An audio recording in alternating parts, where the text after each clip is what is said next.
Во Македонија во просек жените заработуваат 12,5% пониска плата од мажите, а разликата се зголемува и до 28,4% кај лицата без образование или само со основно образование.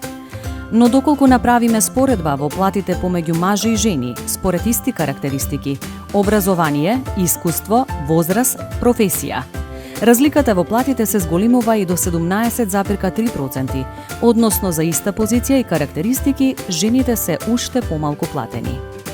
Кои се причините за родовиот јас во плати? Постојат повеќе причини за родовиот јаз во платите помеѓу мажите и жените. Например, жените се сегрегираат најчесто во така наречени женски занимања, каде што платите се пониски, меѓутоа тие добиваат други бенефиции. Понатаму, жените поради раѓање и родителство акумулираат помалку човечки капитал во текот на својот работен век, а секако платата го рефлектира човечкиот капитал и продуктивноста на работникот. Исто така, жените и мажите најверојатно се разликуваат и по така наречени невидливи карактеристики, како например спремност за прековремена работа, спремност за прифаќање на поголема одговорност на работното место, обуки надвор од работното време и така натаму. Секако и ова влие врз јазот во платите. Како да се надмине родовиот јаз во плати? Со цел да се намали родовиот јаз во плати, потребно е да се зголеми свеста на жените за зголемено учество на пазарот на труд.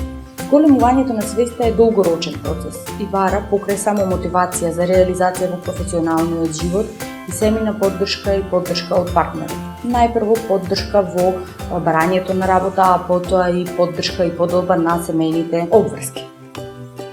Втор значаен момент е да се надминат стереотипите на поделба на машки и женски професии, а жените да ја зголемат тенденцијата за барање на работа во така наречените машки професии. За да се намали родовиот јас во плати, потребно е да се земат во предвид семејните обврски на жената и да се создадат услови жените да тргнат на работа и кога ќе станат мајки. Неопходно е инвестирање во градинки за згрижување на децата во предучилишна возраст и во тешко достапните средини, за да може жената да се приклучи на пазарот на трудот. Би рекла е дека неопходно и флексибилно работно време, односно работно време кое што е соодветно на работното време на институциите што ги згрижуваат децата, односно градинките и училиштата, и секако да се создадат подеднакви услови за развој на кариерата на мажите и на жените. За жените да бидат еднакво платени со мажите, потребно е во оние сектори каде што тие се најмногу застапени, а тоа се текстилните фабрики и продавниците, да има зголемување на нивните плати и како второ, најчесто да нема злоупотреба на прековремената работа. Се со цел да се намали јазот во платите, компаниите е потребно да направат и да воведат пресметка за плата и правилници.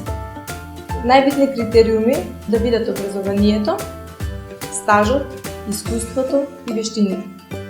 Секако, родот не треба да има улога во тоа и да нема никакви скриени параметри, со што дали жената има семејни обврски и колку деца има. Исто така, да се поттикне фер можност за развој во кариерата и да се избегнува задржување надвор од работното време. Дознајте колку треба да изнесува вашата плата според вашите карактеристики и која што е родово неутрална.